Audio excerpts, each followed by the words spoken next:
Regardez ça, c'est hallucinant. C'est une réplique de la plus grosse truite mouchetée au monde en fait, de la plus grosse truite, le plus gros ombre de fontaine qui aurait été pris au monde ici dans la rivière Nepegan. Vous l'avez bien compris, notre mordu est venu dans le nord-ouest de l'Ontario pour tenter de se prendre une énorme truite mouchetée. Oh, regardez la taille de cette truite! Mais le nord de l'Ontario est aussi connu pour ses impressionnants masquinongés et énormes dorés, sur lesquels Cyril compte bien s'essayer. Il est superbe. Mais son véritable objectif, les énormes truites mouchetées de la fameuse rivière Nepegan.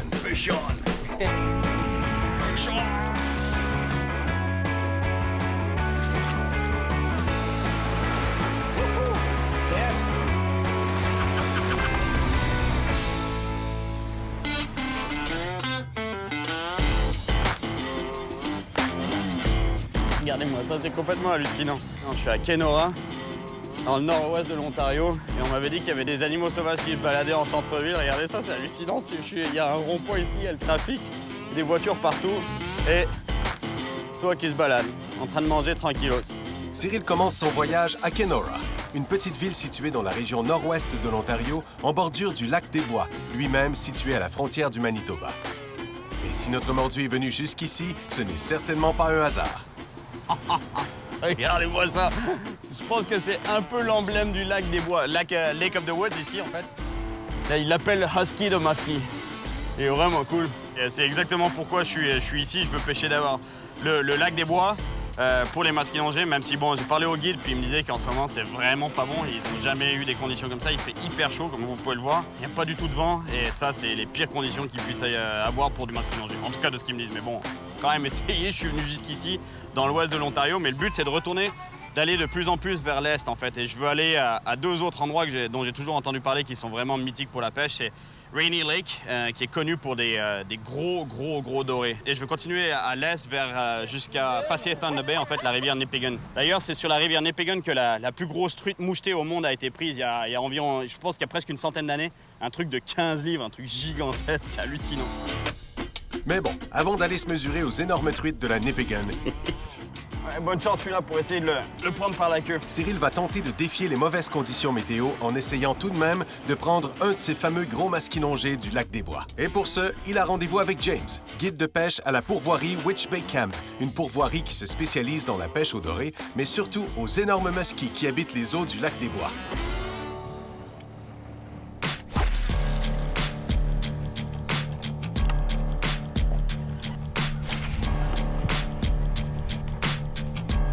So here you said that it's 57 incher that's been spotted?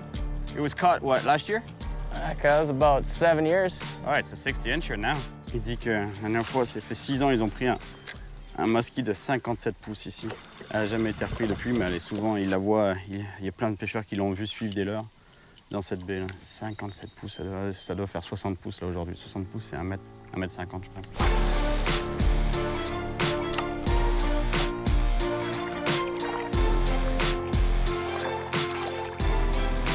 He was here.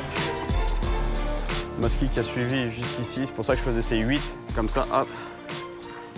Un 8 parce qu'il peut y avoir un muskie qui suit comme ça, si on le voit pas, il peut être des fois à 2 mètres sous le leurre, mais il suit jusqu'au bateau et il attaque pas. Et le fait de faire ces mouvements à 8, ça peut déclencher une attaque juste là sous le bateau. Blam! Il peut attaquer alors qu'il y a ça de fil au bout de la canne. You guys drop, we'll go hit the next spot, see if we can get one of the other girls moving. Yeah. James appelle les muskies ses girls, ses filles, car très souvent, les gros muskies, comme tous les gros poissons d'ailleurs, sont des femelles. Come on, muskie, wake up. I was gonna call him whiskey. Maybe that's what I need right now. Oh, fish. Fish on. It's a bass, I think. Oh, it's a big walleye. All right. Nice walleye. C'est pas un muskie, mais un super beau doré. Il a adoré la couleur Fire Tiger, en tout cas. There you go. Allez, mon grand, va dire à tes amis, les muskies, de bouffer mon leurre, pas toi.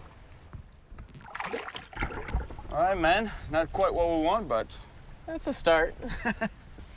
would have been better had it been musky bite. I'll take any fish at this point. James n'y croit pas vraiment. Ça fait une semaine qu'ils ne prennent pas de muskie dans toute la région. Et c'est à cause de la canicule, d'après lui. En tout cas, en tant que guide au muskie, il est un peu déprimé.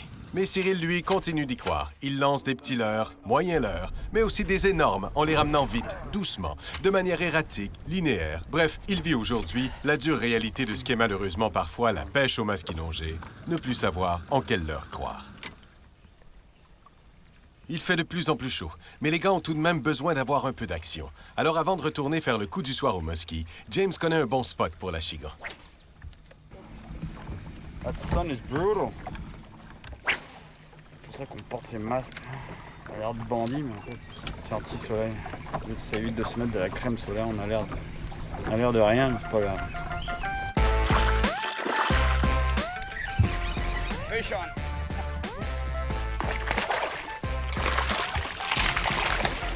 My God, gonna give me a shower?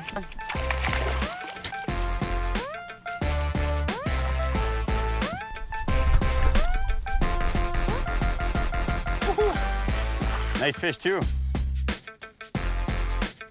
Fish on. Oh, that was a pig. Oh man, that was a big one. Oh, that's a good one. Here we go, fish on. Oh, fish. Not the size of what I lost. Man, he's puking crayfish. You find us a little honey hole here. Ça, c'est un truc que j'ai tendance à faire systématiquement. Une fois que j'en ai couvert pas mal un secteur avec des leurres à billes, des leurres qui font du bruit, puis qu'on ne prend plus de poissons, moi, systématiquement presque, je balance un leurre qui pêche au fond un tube, en fait. Un tube plombé. Ça peut être un tube ou un montage Texas avec une créature en plastique qui imite une écrevisse. Et en général, ils peuvent pas trop résister à ça. T'as aimé ce tube, hein? Tu pensais que c'était une écrevisse? C'était bien fait avoir. Dis-moi que tu pensais que c'était une petite écrevisse. Ouais. Oh.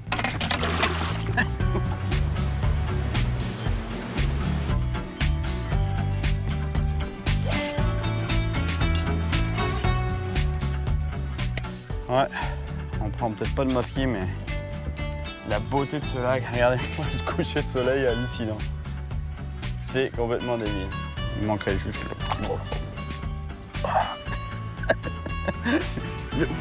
à peine arriver à le tenir comme ça.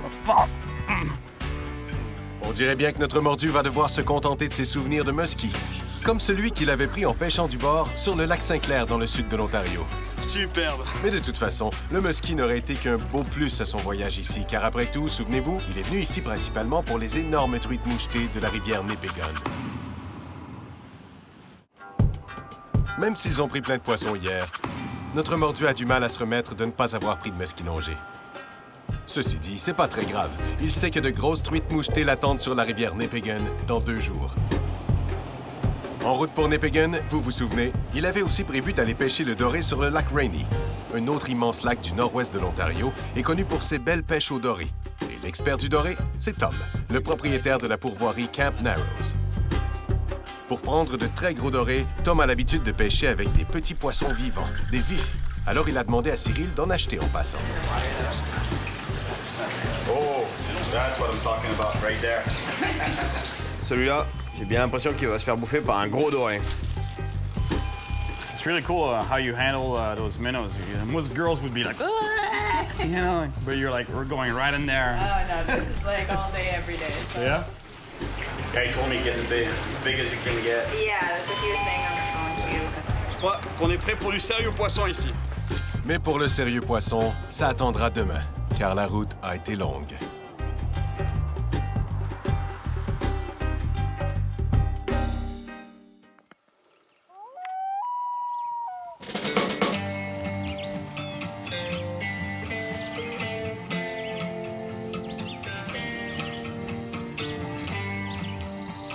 Ce matin, notre mordu se relaxe tranquillement au camp Narrows, jusqu'à ce que Max lui rappelle que Tom l'attend pour une bonne pêche au doré. They got me some fat guys just for us. Those are good, no? Those are good ones. Yeah. These are the large ones. These are the large ones? So they were These are good, the too. extra large ones. That's what we're talking about, right? Yeah. All right. There'll be giant walleyes on those. Bye, guys.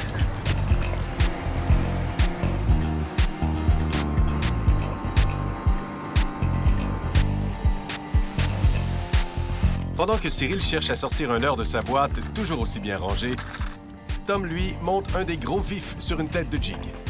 Il ne vise que le très gros, en pêchant au fond.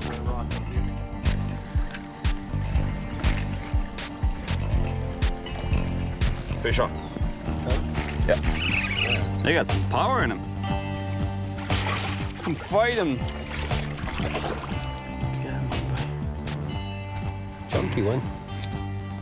All right. 10 more pounds and we'll be happy. Exactly. Ouais, c'est quand même un superbe doré. Go back.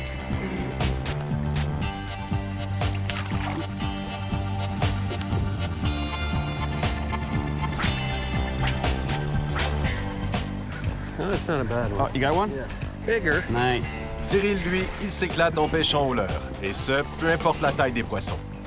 Tom, lui, par contre, Chunky one. il n'a pas de temps à perdre avec les petits dorés. Vous voyez l'avantage de ce leurre, c'est que vous voyez là-bas, la rive, elle est pas très profonde, puis il y a un tombant qui tombe d'un coup en fait. Je lance dans le peu profond, je fais nager point de la canne vers le haut. Puis une fois que j'arrive vers le tombant, je veux couvrir le tombant, donc je veux descendre très profond, point de la canne vers le bas. Et là, je descends plus profond. Et je m'accroche pas.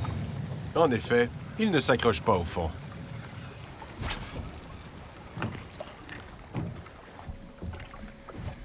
Fish. Yeah. Fish on. Can they get smaller than that? Ah ouais, je voulais du plus gros, mais là je vais plus petit. Quelque chose qui va pas là. La technique de Cyril est infaillible. Mais les gars n'ont toujours pas trouvé le gros doré recherché. Alors c'est parti pour un autre spot.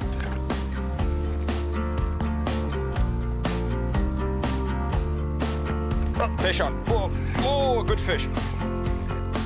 Nice little pike. Là, j'ai vraiment cru que j'avais un gros doré au début parce que ça collait au fond. There he goes.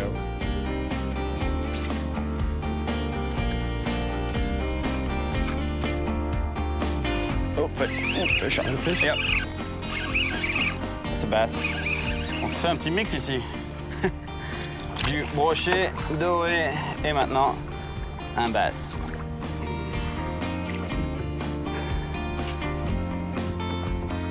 Fish on. Fish on. Walleyes usually don't fight, eh? On little lakes and stuff. No, they don't usually, huh? I don't know what it is, but these guys just seem to. Yeah, they fight hard, huh? They stick to the bottom. Yeah. They hit hard too, you know? Oh, when yeah. they hit that thing, man, they really smack it. Ah, thanks for the shower, buddy. Les gars se mettent en route vers un autre spot. Il doit bien être quelque part, ce gros doré. Après avoir fait plusieurs spots, les gars sont toujours à la recherche d'un gros doré. Ah, j'adore ça, les pins blancs là, comme ça avec les rochers, c'est super beau. Ça change des épinettes, des sapins. Beautiful shorelines up here, right? Oh yeah, I love that type of landscape. Fish on. Yeah, not a bad one. Cyril enchaîne les poissons, mais son leurre n'est pas encore tombé sous le nez du gros doré. Hey Tom, still not big enough? Oh, one will come. We need the grandmother. It's a good one, no? Yeah. See? Ate some candy, that one. Come on. Je pense qu'il en a un beau, là. Just on my little jig. Oh, there's a nice walleye. Oh, that's a big walleye, man. Oh, look at the size of this thing. Oh. Oh, bring it in. Get it in, get it in, get it in! Yes, he's in. Yes. My God. That's what we're looking for. Ça, c'est du doré, je peux vous dire. Regardez-moi la taille de ce bestiau. Oh my gosh. Ça, les amis, ça, c'est du doré. Il est superbe. Est-ce qu'il y a un cendre européen tellement c'est beau. 8 livres, là, c'est du beau poisson. Il est prêt. There she goes. I do the numbers, you do size, you don't. Le beau gros doré, c'est fait. Retour au camp pour fêter ça avec du steak à la bière, une recette bien à Tom. Little for the cook. Et demain, notre mordu prend la route pour la dernière étape de son voyage, Nipigon, et ses fameuses grosses truites. Ce matin, Cyril est donc en route pour le petit village de Nipigon, Mais notre mordu est un voyageur curieux qui s'est prévu encore un petit arrêt sur la route. Là, je vais aller rendre visite au Bear Guy, il l'appelle ici, c'est l'homme aux ours. Apparemment, c'est un gars qui adore les animaux sauvages, dont les ours, et il est connu pour les nourrir directement à la main. Je sais pas si c'est vraiment le truc à faire, mais bon. Okay, now it's your turn. Can I do this? Yes. Yeah? Yeah. My God. Just let me guide your hand. I'll guide your hand. That is cool, man. That's what people come from around the planet to experience. Really? See, with all the people that have come here this year again now, that's upped our survival rate to about 94%. Mm-hmm. Which means if you come out with me, you have a 94% chance of surviving. Of surviving. But Yeah, if you that's come, pretty good, eh? That's pretty You good. should have been here the first few years. There's a few people buried in your backyard. But here, there's no fence around here, right? That's the only fence is between That's your why house. that sign right there, see, it says the perfect zoo. People caged, wildlife free. Oh, yeah, that's cool. I see.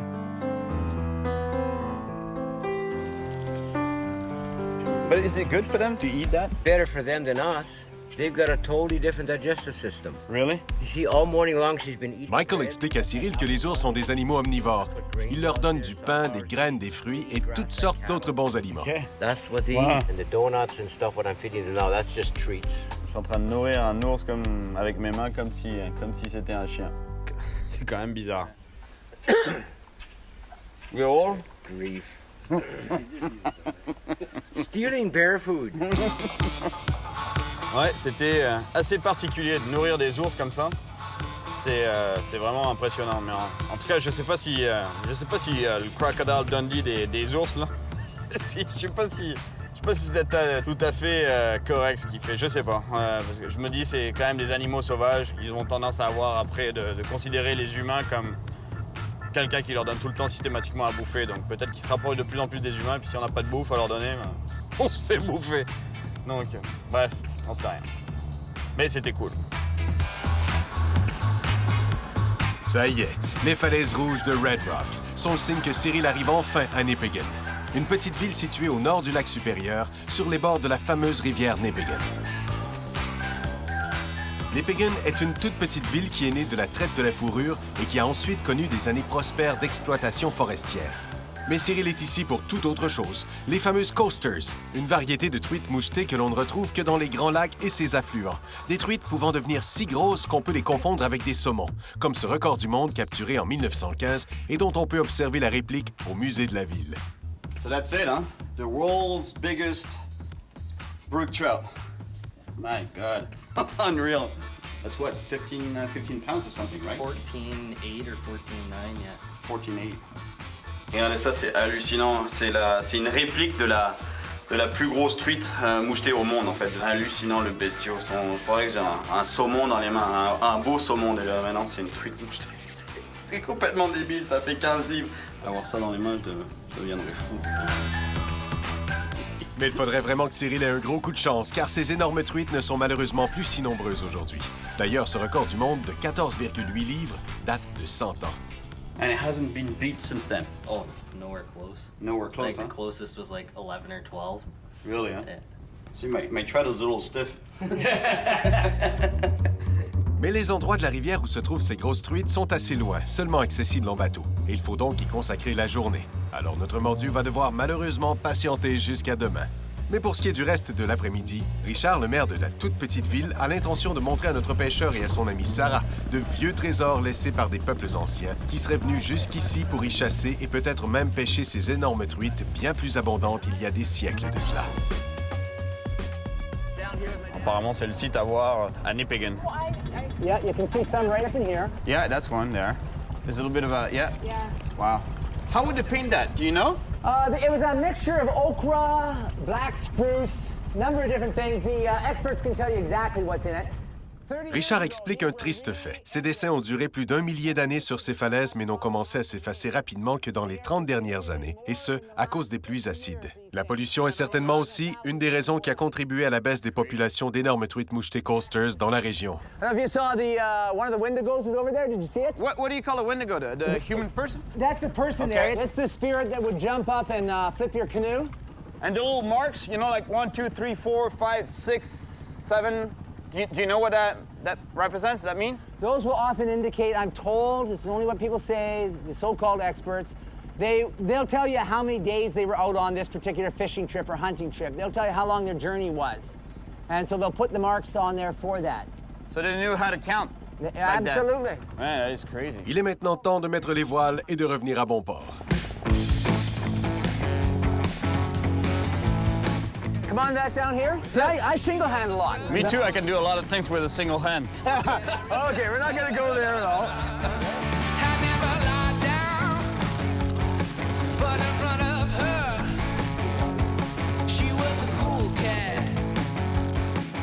Ça me rappelle mes cours de voile. Et j'aimais pas ça. Je pense que j'étais trop jeune et trop con. Je m'en foutais un peu de la voile, pour vous dire. J'étais ado à cette époque-là, puis je pensais à bien d'autres choses que de la voile. So we just crossed the 49th parallel, huh? That's right. That's right. Well, Nipigon's most northerly freshwater port in North America. So, as we like to say, if you want to find Nipigon, just keep going north till you run out of water. Freshwater. Freshwater.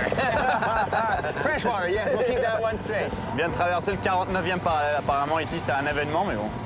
Au Québec, ça n'en est pas vraiment un. Le nombre de fois que je suis allé bien plus haut que le 49e parallèle. Mais bon, ici, là, c'est... Il paraît qu'on a notre t-shirt et tout. On peut avoir notre t-shirt si on a traversé le 49e parallèle en bateau. En fait, ce n'est pas un t-shirt, mais un certificat officiel. Me too, I'm certified.